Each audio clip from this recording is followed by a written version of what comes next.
আসসালামু আলাইকুম, তাসরিমা নাহিদ। আমন্ত্রণ জানাচ্ছি এনটিভির রাতের খবরে। ক্রাউন সিমেন্ট শিরোনাম দেখছিলেন, জানাবো পুরো খবর। আজ পহেলা বৈশাখ 1432 বঙ্গাব্দ। রং ছড়িয়ে আনন্দ উচ্ছ্বাসের মধ্য দিয়ে অনুষ্ঠিত হয়েছে বাঙালির প্রাণের বর্ষবরণ আনন্দ শোভাযাত্রা। নানা মত, পথ, ধর্ম, বর্ণ আর বয়সের নারী পুরুষ যোগ দিয়েছিল এই উৎসবে। জামাল হোসেনের ক্যামেরায় হাসান জাবেদের রিপোর্ট। হাজারো প্রাণের উচ্ছ্বাস মিলিত হয়েছিল প্রাণের এই আনন্দ শোভাযাত্রায়। তাদের এই সম্মিলিত বর্ণিল উল্লাসই বলে দেয় পুরনো বছরকে বিদায় জানিয়ে নতুন বছরকে তারা কিভাবে বরণ করে নিয়েছেন, যেখানে প্রতীকীভাবে বাংলা ও বাঙালির ঐতিহ্যকে তুলে ধরা হয়।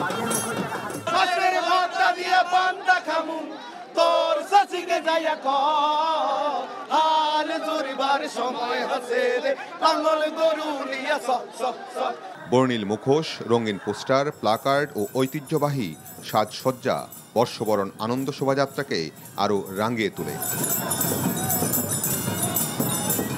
তাছাড়া স্বৈরাচারের মুখাবয়ব এবছরের শোভাযাত্রায় নতুন মাত্রা যোগ করে।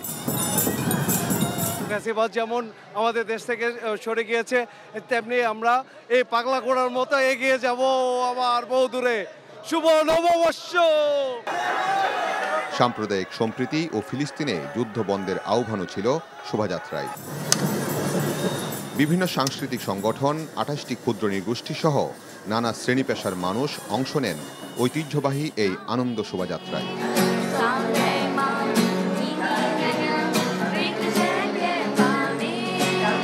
আমরা আমাদের সংস্কৃতিটা তুলে ধরতে পারছি, এজন্য আমরা গর্ব করছি। উৎসবমুখর পরিবেশে পরিবার পরিজন নিয়ে অনেকে এসেছিলেন নিজ ঐতিহ্যকে লালন করতে। তাদের অংশগ্রহণে প্রাণের উৎসবে পরিণত হয়েছিল ঢাকা বিশ্ববিদ্যালয় সহ এর আশপাশের এলাকা। দেখানো দরকার ছিল যে আমাদের এতগুলা জাতি উপজাতি, আমাদের এতগুলা মানুষ। আগামীতে বাংলাদেশে সুন্দরভাবে বাঁচতে চাই, আর কোনো সন্ত্রাসীদের আড্ডা যেন আমাদের ক্যাম্পাসে না হয়। আমাদের ইতিহাস, কৃষ্টি, কালচার এগুলো দেখানোর জন্য বাচ্চাকে নিয়ে এসেছি। নিজ সংস্কৃতির বাইরের ভিনদেশীরাও মিলিত হন বর্ণাঢ্য শোভাযাত্রায়। Amazing, such a wonderful experience, very colorful. Thank you so much. All people so kind and enjoy. সুন্দর and crazy শোভাযাত্রা। আমি এই শোভাযাত্রা পছন্দ করি। ঢাকা বিশ্ববিদ্যালয়ের চারুকলা অনুষদের সামনে থেকে আনন্দ শোভাযাত্রাটি শুরু হয়ে শাহবাগ, টিএসসি ও দোয়েল চত্বর হয়ে বাংলা একাডেমির সামনের রাস্তা দিয়ে আবার চারুকলা অনুষদে গিয়ে শেষ হয়। নানান রঙে নানা ঢঙ্গে সব বয়সী মানুষ মিলিত হয়েছিল চারুকলার এই বর্ষবরণ উৎসবে। অতীতের সকল গ্লানি, দুঃখ, কষ্ট, বেদনা এবং বৈষম্যকে দূরে সরিয়ে নতুন সম্ভাবনার নতুন স্বপ্ন নিয়ে এগিয়ে যেতে চান সবাই। শুভ নববর্ষ। Hasan Javed, NTV news, Dhaka. সূর্যের আলোর রেখার হাত ধরে রমনার বটমূলে ছায়ানটের বর্ষবরণ দিয়েই এবারও শুরু হয় বাংলা নতুন বছরের আনুষ্ঠানিকতা। ভোর থেকেই নববর্ষের এই আয়োজনে অংশ নেয় হাজারো মানুষ। নতুন সময়ে মানবিক আর শান্তির সুবাতাস বয়ে যাক সবার জীবনে, সবাই জানালেন সেই প্রত্যাশার কথাও। ইউনুস আলীর তোলা ছবিতে সাদরিনা খন্দকারের রিপোর্ট।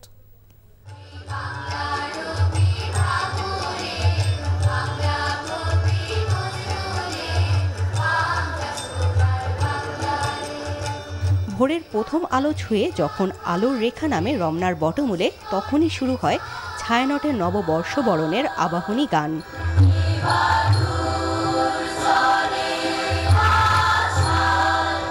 বঙ্গাব্দ 1431কে বিদায় জানিয়ে বাংলা বর্ষপঞ্জিতে যুক্ত হল নতুন বছর 1432। রাগ ভৈরবীতে রাগালাপ দিয়ে সূচনা, যেন প্রকৃতির সঙ্গে মানুষের মিলনের এক চিরন্তন অনুরণন।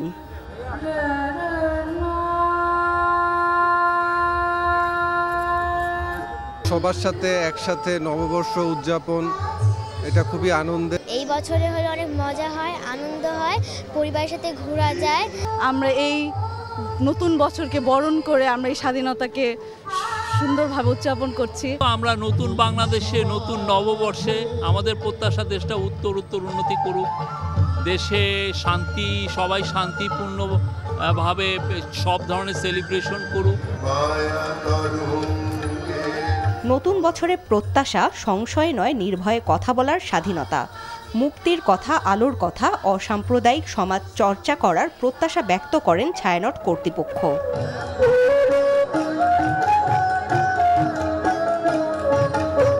গাজায় ইসরায়েলি আক্রমণে যে গণহত্যা, শিশু হত্যা বলছে, তার বিরুদ্ধেও বাংলার মানুষকে সংহতি জানানোর জন্য ছায়ানট আহ্বান জানিয়েছে। প্রশাসন ভীষণভাবে আমাদেরকে সহায়তা করেছে, প্রতিদিন সকাল বিকাল তারা খোঁজ রেখেছে।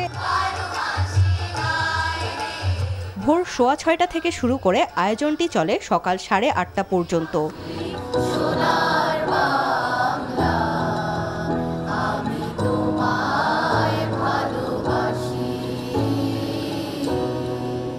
সকল অপ্রাপ্তি ও জীর্ণতাকে পিছনে ফেলে সেই আলোয়, সেই সুরে বরণ করে নেওয়া হলো বাংলা নববর্ষ 1432কে। নতুন বছর হোক আলোয় ভরা, মুক্তির পথ প্রদর্শক, এমনটাই প্রত্যাশা সকলের। সাদরিনা খন্দকার, NTV নিউজ, ঢাকা। ঝলমলে আলোয় জুলাই গণ অভ্যুত্থানের মহাকাব্য লেখার মধ্য দিয়ে শেষ হলো এবারের নববর্ষের আয়োজন। ঢাকাস্থ চীন সরকারের সহযোগিতায় সংস্কৃতি মন্ত্রণালয় আয়োজিত 14 মিনিটের এই ড্রোন শোতে ছিল মুক্তির আনন্দ আর বীরত্বের গৌরব গাথা। পাশাপাশি মানিক মিয়া এভিনিউ জুড়ে ছিল ব্যতিক্রমী সুরের মূর্ছনা। মেজবাহ হাসান জানাচ্ছেন বিস্তারিত।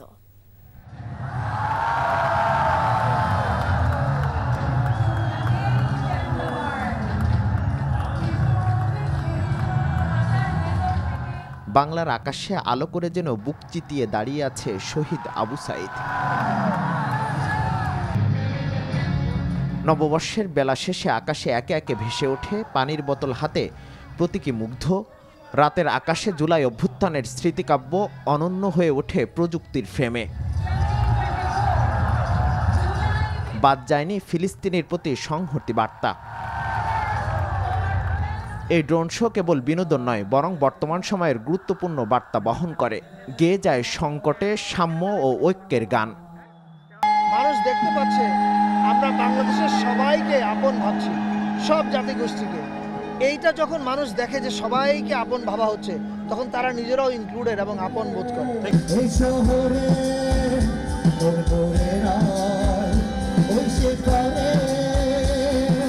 এর আগে বিকেল থেকে রাজধানীর মানিক মিয়া এভিনিউ বিশেষ কনসার্টে যোগ দিতে অংশ নেয় হাজারো মানুষ। একে একে মঞ্চ মাতান জনপ্রিয় ব্যান্ড দলের সদস্যরা।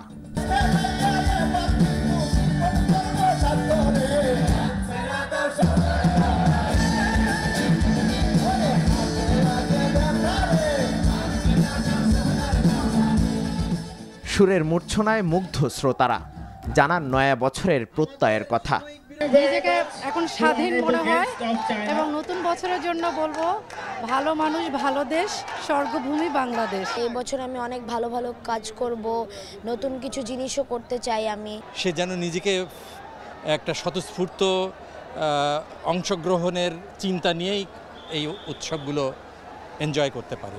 সন্ধ্যা নামার সাথে সাথে লোকে লোকারণ্য হয়ে ওঠে পুরো এলাকা। আলোর ঝলকানি আর গানের সুরে রাঙিয়ে যায় বৈশাখ। জুলাই বিপ্লব পরবর্তী নববর্ষের এই আয়োজনকে দিয়েছে নতুন মাত্রা। এখানে হাজারো মানুষের প্রত্যাশা উৎসব হয়ে উঠুক সর্বজনীন, যেখানে থাকবে না কোনো হানাহানি, কোনো দল মল নির্বিশেষে সবাই অংশগ্রহণ করবে নির্দ্বিধায়। Mezbah Hasan, NTV news, Dhaka. নতুনের কেতন নিয়ে ভিন্ন আঙ্গিকে সাজানো হয়েছিল এবারের বর্ষবরণ আনন্দ শোভাযাত্রা। প্রায় 2 কিলোমিটার ব্যাপী আনন্দ শোভাযাত্রা যেন হয়ে উঠেছিল রঙের মিছিল। আনন্দ আর বাঁধ ভাঙা উচ্ছ্বাস ছিল সব বয়সী মানুষের চোখে মুখে। সেই বর্ণিলতার কিছুটা তুলে ধরছেন নাজিবুর রহমান, ছবি তুলেছেন আয়নাল হোসেন।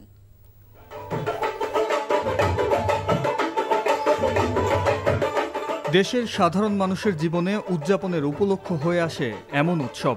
এবারের আনন্দ শোভাযাত্রায় যেন আনন্দের শত রূপ রং ছড়িয়ে ছিটিয়েছিল পুরো আয়োজন জুড়ে। শোভাযাত্রা শুরু থেকে শেষ পুরোটা জুড়েই যেন রঙের মিছিল। বর্ষবরণের এমন আয়োজনের মধ্য দিয়ে এদেশের মানুষ জানান দেয় তার সত্তার আত্মপরিচয়ের। আনন্দ শোভাযাত্রার ভাজে ভাজে ছিল সেই উপলক্ষ।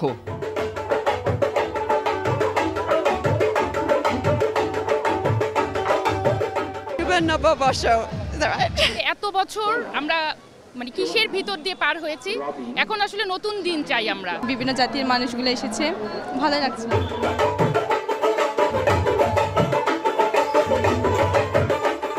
যে কোনো উৎসবের প্রাণ যে তরুণ সমাজ, প্রকৃতির কঠোর শাসনেও তাদের এমন উচ্ছ্বাস, ভেসে যাওয়া স্নিগ্ধতার প্লাবনে। আমার ছেলেকে নিয়ে এসেছি এই আজকের এই শুভ নববর্ষের এই আনন্দ র্যালিকে উদযাপন করার জন্য। সবাই স্বতঃস্ফূর্তভাবে উদযাপন করছে, মন খুলে উদযাপন করছে। এতদিন পর আবার ফুল ফ্যামিলি একসাথে এভাবে আনন্দ যাত্রায় অংশগ্রহণ করতে পারছি, খুব আনন্দ লাগছে। নতুন বাংলাদেশে নতুন করে বৈশাখী উদযাপন করছি, খুব বেশি ভালো লাগছে।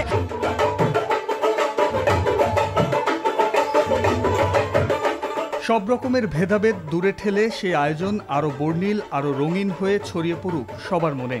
মানুষ ভালোবাসুক মানুষকে, মুক্তির ডানা মেলে গান গেয়ে উঠুক সব পাখি। ফ্যাসিবাদী শাসন ব্যবস্থার বিরুদ্ধে স্বতঃস্ফূর্ত প্রতিবাদ যেমন এই আনন্দ শোভাযাত্রা মূল বার্তা, তেমনি আনন্দ শোভাযাত্রা থেকেই আসছে ঐক্য আর সম্প্রীতির ডাক। বিভিন্ন অনিয়ম আর দুঃশাসনের বিরুদ্ধে প্রতিরোধ, বাংলা ও বাঙালি সংস্কৃতির প্রশ্নে আপোষ নয়, এমন বার্তাই দিচ্ছেন সাধারণ মানুষ। Najibur Rahman, NTV news, Dhaka. বাংলা নতুন বছরে দেশবাসীকে শুভেচ্ছা জানিয়েছেন প্রধান উপদেষ্টা ডক্টর মোহাম্মদ ইউনূস।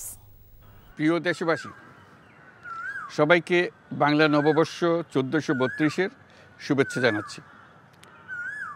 শুভ নববর্ষ। বাংলাদেশের সংস্কৃতি ও ঐতিহ্য রক্ষায় এবং একে এগিয়ে নিয়ে যেতে আমাদের সবাইকে সক্রিয় ভূমিকা রাখার জন্য অনুরোধ জানাচ্ছি। এবারের নববর্ষ নতুন বাংলাদেশের প্রথম নববর্ষ। আসুন আমরা বিগত বছরগুলোর গ্লানি, দুঃখ, বেদনা, অসুন্দর ও অশুভকে ভুলে গিয়ে নতুন প্রত্যয়ে, নতুন উদ্যমে সামনের দিকে এগিয়ে চলি। বিএনপি মহাসচিব মির্জা ফখরুল ইসলাম আলমগীর বলেছেন, আলোচনা ও ঐক্যের মধ্য দিয়ে নির্বাচনের রোড ম্যাপের বিষয়টি সমাধান হবে। সিঙ্গাপুরে চিকিৎসা শেষে দেশে ফিরে সন্ধ্যায় হযরত শাহজালাল আন্তর্জাতিক বিমানবন্দরে সাংবাদিকদের প্রশ্নের জবাবে একথা বলেন তিনি। দেশবাসীকে নববর্ষের শুভেচ্ছা জানিয়ে তিনি বলেন, এবারের বৈশাখ অতীতের সব জঞ্জাল সরিয়ে এক নতুন বাংলাদেশ তৈরি করবে। এর আগে গত 6 এপ্রিল স্বাস্থ্য পরীক্ষার জন্য সিঙ্গাপুরে যান বিএনপি মহাসচিব ও তার স্ত্রী রাহাত আরা বেগম।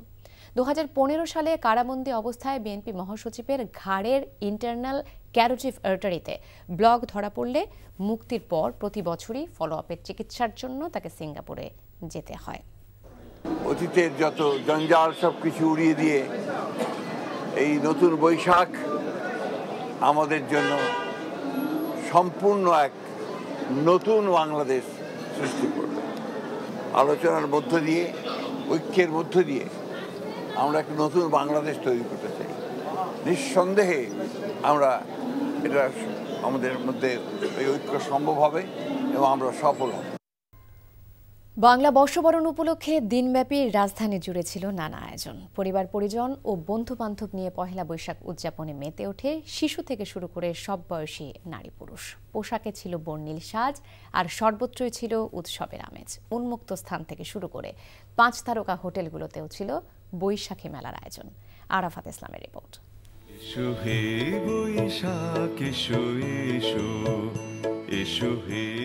কংক্রিটের নগরীর যান্ত্রিক জীবনের ব্যস্ততায় বাংলা বর্ষবরণ রাজধানীবাসীর জন্য এক অন্যরকম উপলক্ষ।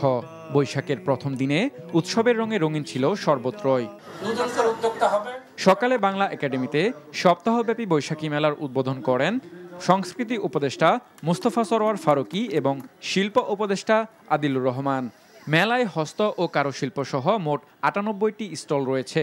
প্রতিদিন সকাল 10টা থেকে রাত 8টা পর্যন্ত খোলা থাকবে মেলা। বাংলাদেশ শিল্পকলা একাডেমিতেও ছিল বৈশাখী মেলা থেকে শুরু করে নানা আয়োজন। ঢাকা দক্ষিণ সিটি কর্পোরেশনের আয়োজনে নববর্ষ উপলক্ষে ছিল বিশেষ আয়োজন। নববর্ষটা হচ্ছে আসলে সকলের উৎসব আমাদের, এটার জন্য একটা অন্যরকম একটা অপেক্ষাই থাকে। এই দিনটাকে এইভাবে উদযাপন করতে পেরেছি, সবাই মিলে একসাথে খুব মজা করেছি, সবাই বেশ স্বস্তি আরাম করে ঘুরছে। বাংলা নববর্ষের শুভেচ্ছা, শুভ নববর্ষ। এছাড়া রাজধানীর 5 তারকা হোটেলগুলোতেও ছিল বর্ণিল আয়োজন। রাজধানীর প্যান প্যাসিফিক সোনারগাঁও 3 দিনব্যাপী বৈশাখী মেলার আয়োজন করে। এই আয়োজনের মিডিয়া পার্টনার এনটিভি। এবারের অনুভূতিটা আরো বেশি আনন্দময়। সবাইকে শুভ নববর্ষ। বাঙালির প্রাণের এই উৎসব বছর ঘুরে ফিরে আসুক বারবার, এমনটাই প্রত্যাশা সবার। আমরা জানাচ্ছি নতুন বছরের শুভেচ্ছা, শুভ নববর্ষ। Arafat Islam, NTV news, Dhaka.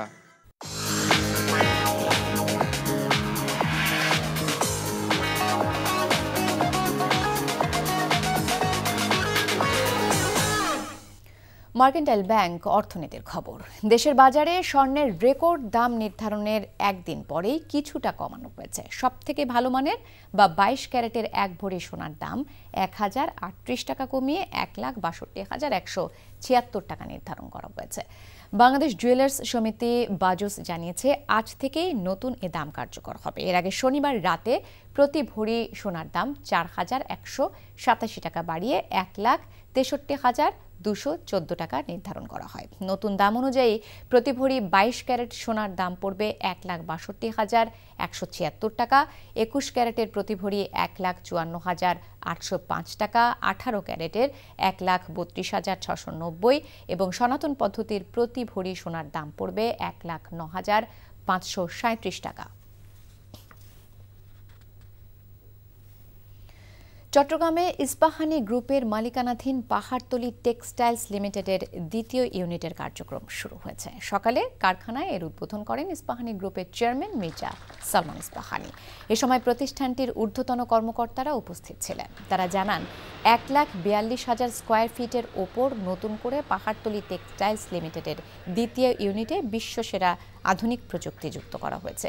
এটি সম্পূর্ণ পরিবেশ বান্ধব বলেও জানান তারা। এর আগে পাহাড়তলীতে ইস্পাহানি স্কুলের অডিটোরিয়াম এবং কনফারেন্স রুমের উদ্বোধন করা হয়।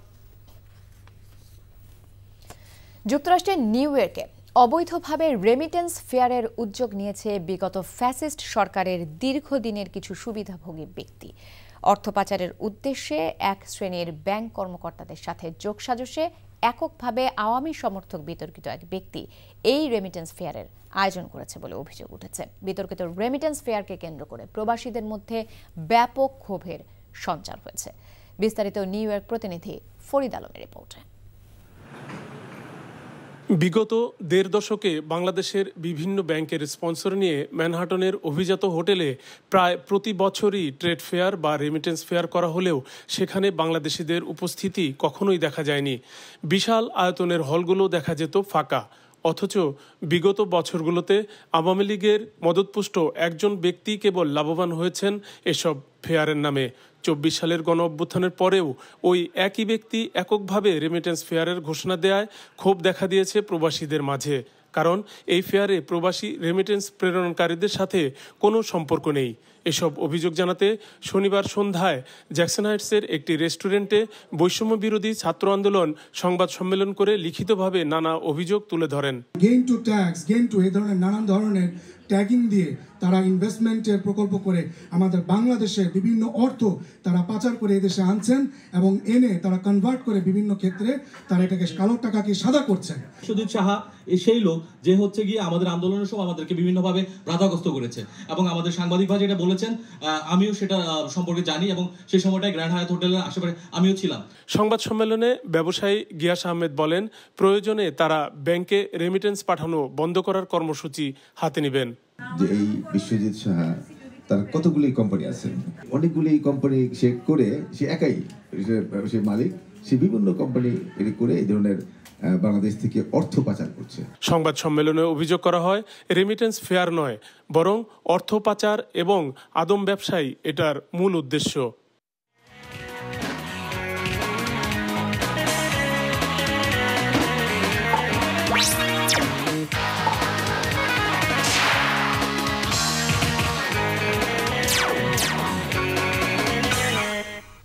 স্পেনে প্রিমিয়ামটি খেলার খবর। ফুটবল পহেলা বৈশাখ উপলক্ষে ক্যাম্পে থাকা জাতীয় নারী দলের ফুটবলারদের উপহার সামগ্রী দিয়েছে বাফুফে। আফিয়েদা স্বর্ণাদের সঙ্গে শুভেচ্ছা বিনিময় করেছেন জাতীয় পুরুষ দলের অধিনায়ক জামাল ভুঁইয়া। নতুন বছরে ভালো খেলা উপহার দিতে চান ফুটবলাররা। কুশল ইয়াসেরের রিপোর্ট। এশিয়ান কাপ বাছাই খেলতে জুনে মিয়ানমার যাবে নারী দল। তার জন্য বাফুফে ভবনের ক্যাম্পে আছেন আফিয়েদারা। নতুন বছরের প্রথম দিন পরিবার থেকে দূরে থাকা ফুটবলারদের জন্য উপহার সামগ্রী দিয়েছে ফেডারেশন। বাংলাদেশ ফুটবল ফেডারেশনের পক্ষ থেকে ভালো খাবারের আয়োজন করা হয়েছে। ওদেরকে রিক্রিয়েশনের জন্য আমরা বন্দোবস্ত করেছি। এটাই ওদেরকে কিভাবে খুশি রাখা যায়, ওদেরকে কিভাবে মন উৎফুল্ল করা যায়। আপনারা জানেন যে ওরা সবাই কিন্তু বাবা মা ছাড়া, ভাই বোন ছাড়া এইখানে আমাদের কাছে আসে, অতএব আমরাই ওদের গার্জিয়ান। এ সময় উপস্থিত ছিলেন পুরুষ দলের অধিনায়ক জামাল ভুঁইয়া। নারীদের মতো জুনে পুরুষরাও এশিয়ান কাপের বাছাই পর্ব খেলবে। নতুন বছরে মাঠের খেলায় ভালো করতে চান জামাল আফিয়েদারা। নতুন বছরে সামনে খেলা আছে, সো সিঙ্গাপুর তারপরে হংকংয়ের সাথে দুইটা ভাইটাল ম্যাচ। ওইখানে যদি আমরা 6 পয়েন্ট নিতে পারি তাহলে I think we are in a good position. আজকে আমরা র্যালিতে গেছিলাম মঙ্গল শোভাযাত্রায়, তো ওখানে গিয়ে খুব ভালো লাগছে আমাদের, যে আমাদেরকে আমন্ত্রণ জানাইছে। কিছু কিছু সময় খারাপ অবশ্যই লাগে, পরিবার নাই, কিন্তু এখানে একসাথে সবাই থাকলে সেটা আর মনে হয় না। নতুন বছরে সবার জন্য সাফল্য ও সমৃদ্ধির বার্তা দিয়েছেন ফুটবলাররা। কুশল ইয়াসির, এনটিভি নিউজ, ঢাকা। শুধু হামজা সামিদদের আগমনেই ফুটবলে আমূল পরিবর্তন আসবে না বলে মনে করেন সাবেক ফুটবলার আমিনুল হক। বাংলাদেশ দলের সাবেক এই অধিনায়কের ভাবনা, তৃণমূল থেকে পরিবর্তন না আসলে সেই আগের চক্রেই ঘুরতে থাকবে ফুটবল। তাই প্রবাসীদের পাশাপাশি স্থানীয় ফুটবলারদের ওপরেও জোর দেবার আহ্বান তার। নিলয় মজুমদারের রিপোর্ট। বাংলাদেশের ফুটবলে এক নতুন দিগন্তের দ্বার উন্মোচন করেছেন হামজা চৌধুরী। বেড়েছে দর্শক আগ্রহ, প্রবাসে থাকা বাংলাদেশের বংশোদ্ভূত ফুটবলাররা পাচ্ছেন অনুপ্রেরণা। জামাল ভুঁইয়ার হাত ধরে শুরু হয় সংস্কৃতিকে সাধুবাদ জানালেও আলোর নিচেই অন্ধকারে আবাসও পাচ্ছেন আমিনুল। স্থানীয় ফুটবলারদের মান বৃদ্ধিতে ফেডারেশন ও সরকারের সর্বোচ্চ মনোযোগ দেওয়ার পরামর্শ বাংলাদেশের সাবেক অধিনায়কের। এক হামজা চৌধুরীকে দিয়ে কিন্তু আপনি বাংলাদেশের ফুটবলের ডেভেলপমেন্ট করতে পারবেন না। প্রত্যেকটি ক্লাবই যারা চ্যাম্পিয়ন ফাইটের জন্য লড়াই করে বা আমাদের জাতীয় দলের খেলোয়াড়রা যেসব ক্লাবগুলিতে বেশি খেলে, দেখা যায় যে তারা কিন্তু বিদেশি খেলোয়াড় নির্ভর হয়ে যায়। তো বিদেশি খেলোয়াড় যদি নির্ভর হয় তো সেই ক্ষেত্রে দেখা যায় প্রত্যেকটি খেলোয়াড়রা বা প্রত্যেকটি টিমই কিন্তু চায় যে যারা গোল করার দক্ষতা আছে তাদেরকে মাঠে নামাতে। বাংলাদেশের একটা আইন করা দরকার যে আমরা স্ট্রাইকিং জোনে আমাদের লোকাল ফুটবলার যারা রয়েছে তাদেরকে খেলাবো। পেশাদার ফুটবল তৈরির প্রথম ধাপ বলা হলেও গত 3 বছরে হচ্ছে না পাইওনিয়ার লিগের মতো টুর্নামেন্ট। বাফুফের নতুন পর্ষদ দায়িত্ব গ্রহণের 6 মাস হলেও চূড়ান্ত হয়নি পাইওনিয়ার লিগ কমিটির পূর্ণাঙ্গ কমিটি। তৃণমূল পর্যায় থেকে ফুটবলের মান উন্নয়নে পাইওনিয়ার লিগের পাশাপাশি জেলা লিগগুলোকেও চালু করার আহ্বান আমিনুলের। আমরা যদি প্রত্যেকটি স্কুলে যদি খেলাধুলাকে বাধ্যতামূলক করে দিতে পারি তাহলে কিন্তু দেখবেন যে আমরা সে জাতীয় ফুটবলার বা জাতীয় ক্রিকেটার হতেও পারে, নাও হতে পারে, কিন্তু একটা সুস্থ জাতি হিসেবে, সুস্থ সন্তান হিসেবে কিন্তু তারা গড়ে উঠবে। আমরা তৃণমূল থেকে বাংলাদেশের স্পোর্টসকে নিয়ে কাজ করতে চাই। আমরা স্কুল কলেজে স্পোর্টসকে বাধ্যতামূলক করতে চাই। আমরা প্রত্যেকটি ওয়ার্ড, ইউনিয়ন লেভেলে, উপজেলা, জেলা লেভেলে, বিভাগীয় পর্যায়ে আমরা মাঠ সংরক্ষণ করতে চাই। প্রবাসী ফুটবলারদের উপর অতি নির্ভরতা নয়, বরং স্থানীয় ফুটবলের কাঠামোকে আরও শক্তিশালী করার পরামর্শ বাংলাদেশের সাবেক অধিনায়কের। Niloy Majumdar, NTV news, Dhaka. এই ছিল রাতের খবরে। এই খবরের ভিডিও সহ আপডেট জানতে ভিজিট করুন এনটিভি অনলাইন www.ntvbd.com। এছাড়াও এনটিভির জনপ্রিয় সব অনুষ্ঠান ও খবরের আপডেট জানতে ভিজিট করুন আমাদের ইউটিউব ও ভেরিফাইড ফেসবুক পেজে। রাত 1টায় মধ্যরাতের খবর দেখার আমন্ত্রণ রইল। ধন্যবাদ সবাইকে।